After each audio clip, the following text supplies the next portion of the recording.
Part 1. Exam practice. Listening. You'll hear a woman calling Laverton Arts Centre for some information. First, you have some time to look at questions 1 to 6.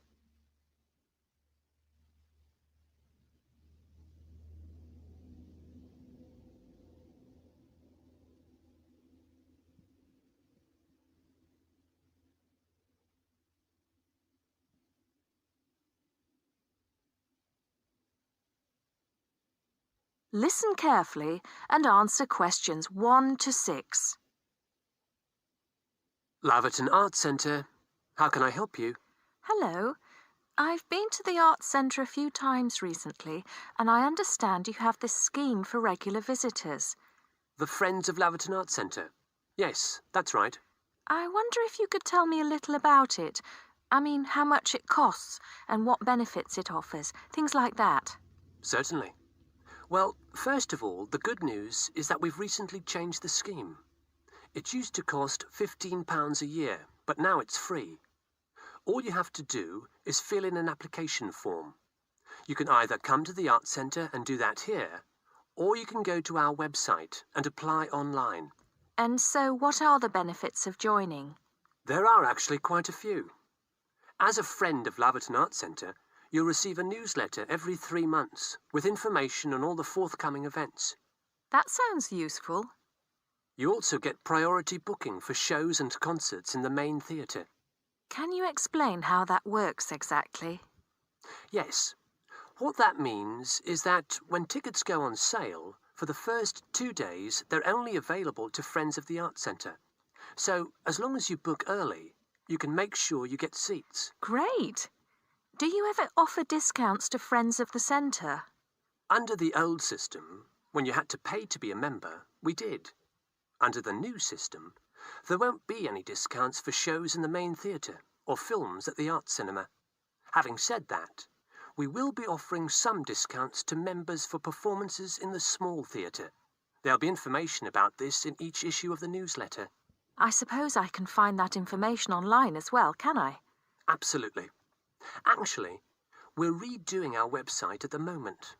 Right now, there actually isn't a special section for Friends of the Arts Centre on the website. Once the site's been redesigned, there will be. You'll be able to put in your username and password and enter a special section just for you. It sounds excellent. Are there any requirements, though? I mean, as a member, do I have to do anything? Yes, sorry, I forgot to mention that. There are no formal requirements at all, though obviously we have this scheme to encourage people to attend events here regularly. So we ask that you attend at least 4 events a year, whatever they are, if you possibly can. Nobody's going to count, though, and it's totally up to you. That sounds fair enough.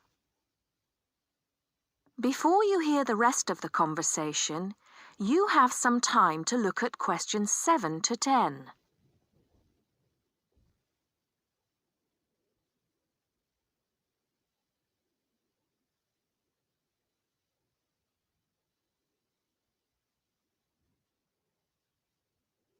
Now listen and answer questions 7 to 10. While you're here, we're actually conducting a short survey of people who phone up the Arts Centre. Would you mind if I asked you a few questions? It'll only take a couple of minutes. Sure, no problem. Thanks a lot. So, how many times have you visited Laverton Arts Centre in the last 6 months? Well, I've only lived in the area for the last 4 months, so not that many times. 3, I suppose. Yes, that's right. Fine. And how did you first find out about the Arts Centre? Let me think. Oh, yes, a friend invited me to a concert, and I came with her. Have you ever seen a film at the Arts Cinema here? No, I haven't, to be honest. In fact, until you mentioned it earlier, I didn't realise you even had a cinema. One more question. If we offered a free tour of the Arts Centre, including things such as going backstage to look at the dressing rooms, would you be interested in going on it? Oh, yes, definitely. I think a tour like that would be very interesting. I'd even pay for it. That's great. Thank you very much for your time. Thank you. That is the end of Part 1. You now have half a minute to check your answers.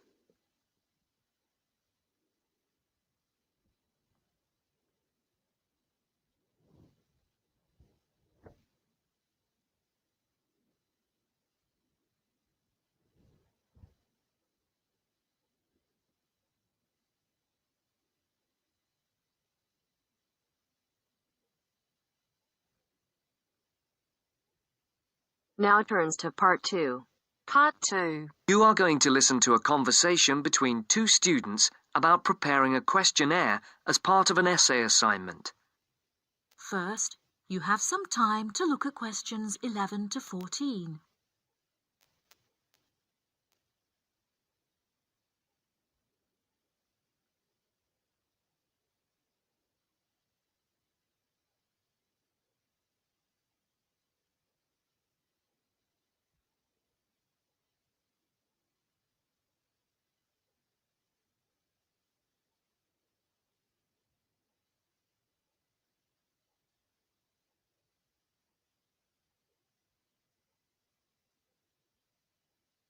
Now listen carefully and answer questions 11 to 14.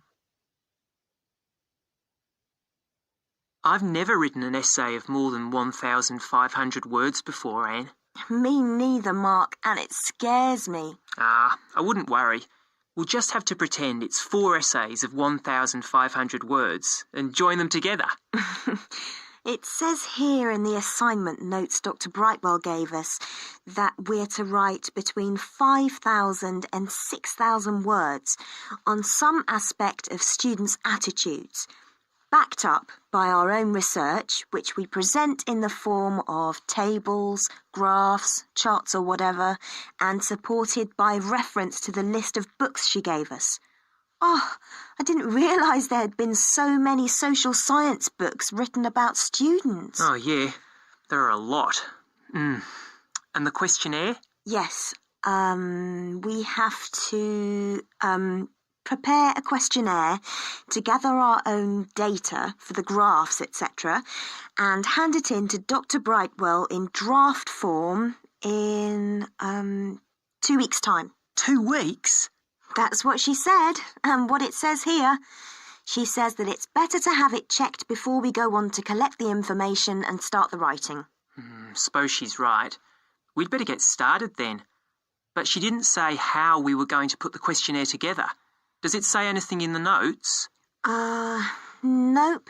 It only says that we are limited to 4 sides of A4 and no more than 50 questions. If that's the case, it's not that bad. Before you hear the rest of the programme, you have some time to look at questions 15 to 20.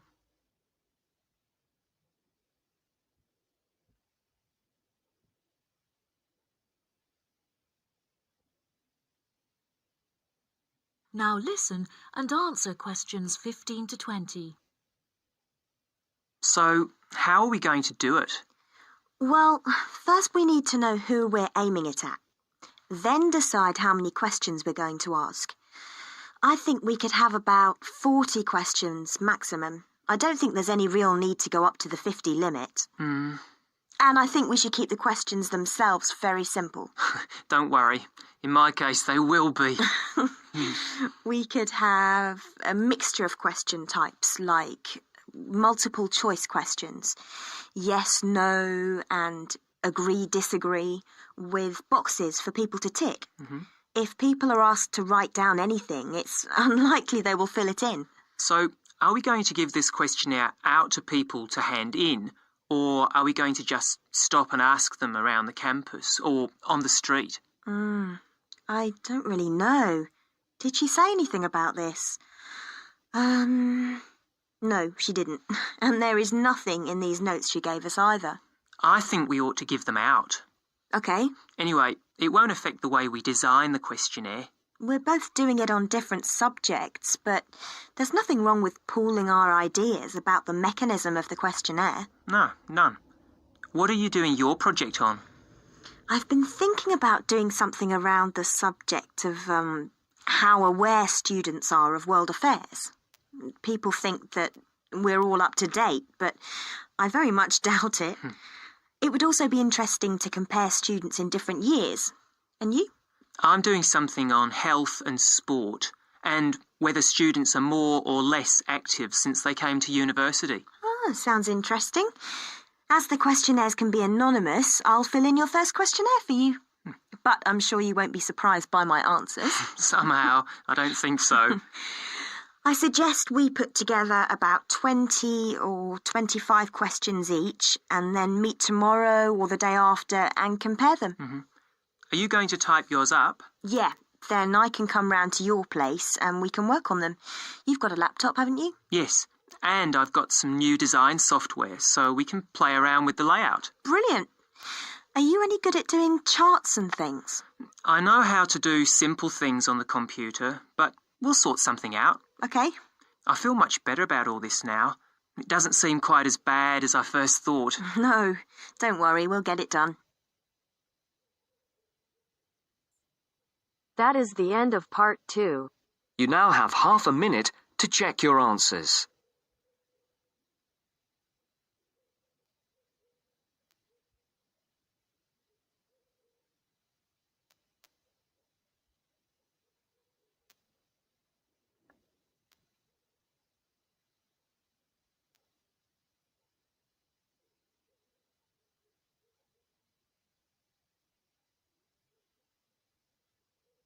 Part 3. You will hear a student talking to her tutor about a presentation. First, you have some time to look at questions 21 to 23.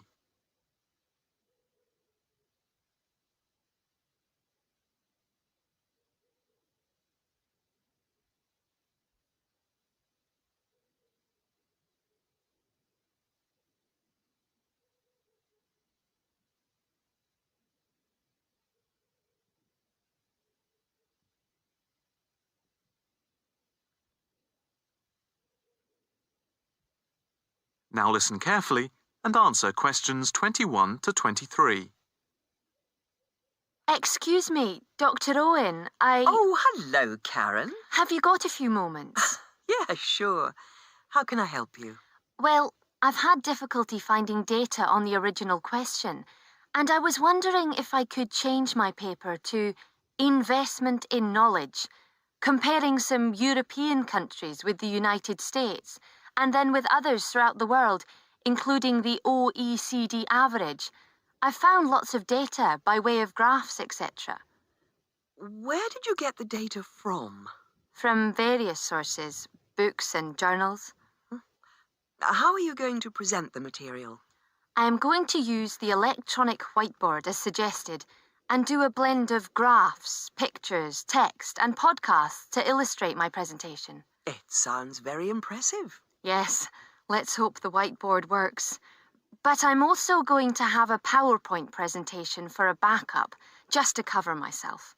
A backup is a good idea, but it's a lot of work doing everything twice. It is, but at least I'll have experience of both. Before we talk about how to use the data I've selected, could you give me the names of a few websites I should look at for more specific background material? When you type in anything to do with knowledge, there are millions of sites listed. Before you hear the rest of the conversation,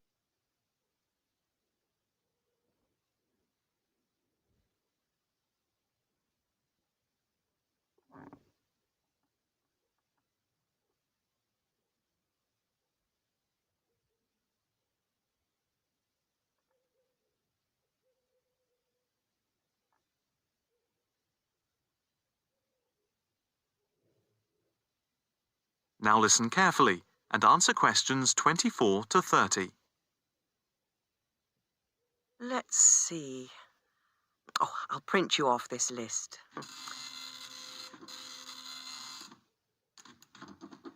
Oh, there we go. Right. Do I really need to study everything on these? No, I suggest there are 5 or 6 you can look at. The one you have to go through is the IT department section on the university site, which is www.kmul.org. It has articles by all of us in the department, and has links to useful information, so I think it is essential to look at this. OK, I've already been on it, but I'll tick that one as a must-read. And there's a site which is hosted by Pollock. It's investmentit.com. All you need to do is to skim the abstracts of the articles on the site. They'll give you a general idea about the effects of investment in knowledge. Yes, that sounds good. It cuts out having to read everything. What about this one? knowledgejournal.com. If I remember, it's not that useful. I would say that there are very few things that you need to read there. Then there's itknowledgereview.com. It's got loads of articles, but it's probably best just to read those that have come out in the last term or so. Do you have to subscribe? No, it's free from the university library. And another free journal online is itonline.com. I wouldn't say it's essential to read it, but it is beneficial. And so I think it is worth a look. If you think it's useful, there is no harm in looking at it. But nationalstatistics.com is worth looking at and trying out the links that it gives.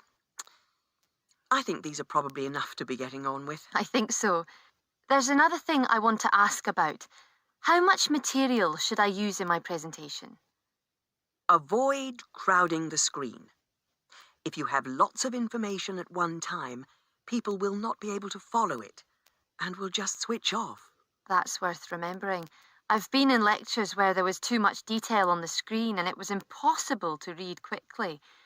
But what about visuals? Do you think it's okay to mix visuals and text? Visuals are very useful, but they must be relevant, or else people will get confused about what they mean and why they are there, and they won't pay attention to what you are saying. So be careful. From what I can see, you have the makings of a very good presentation. Thank you. That is the end of part 3. You now have half a minute to check your answers.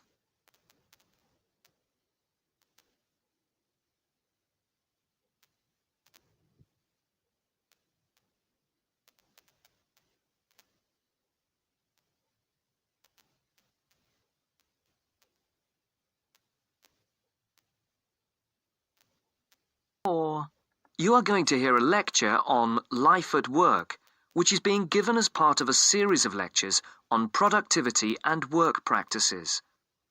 First, look at questions 31 to 35.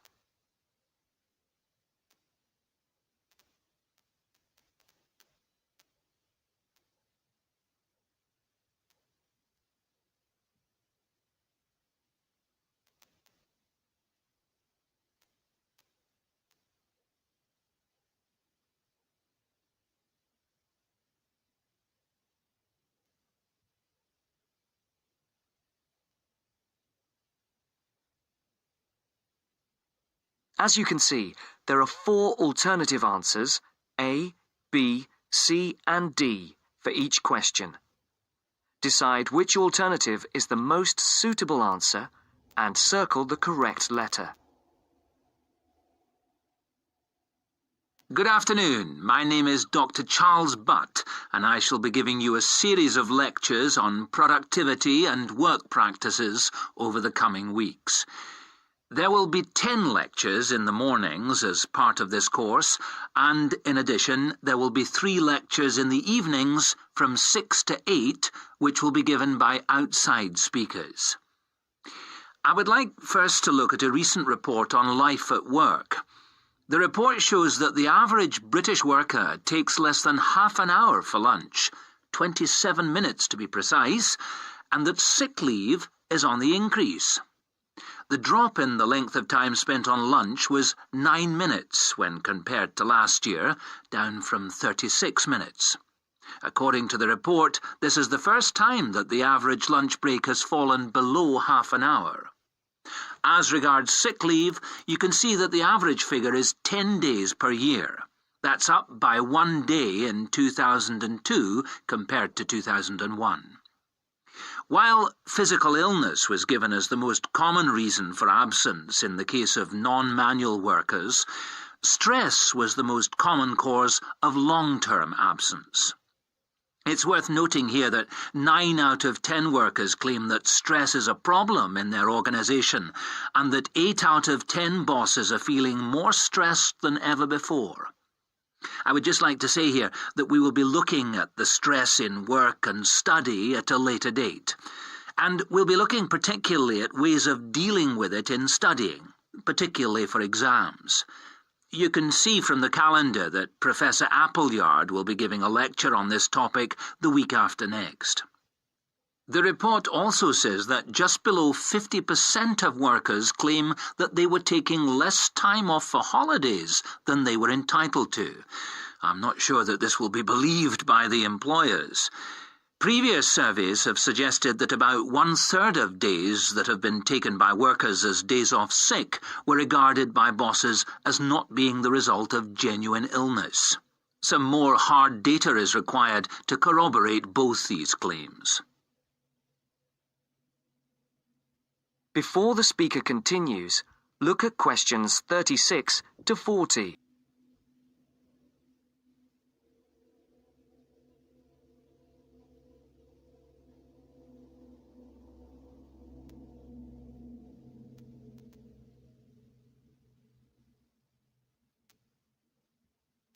As you listen, answer questions 36 to 40.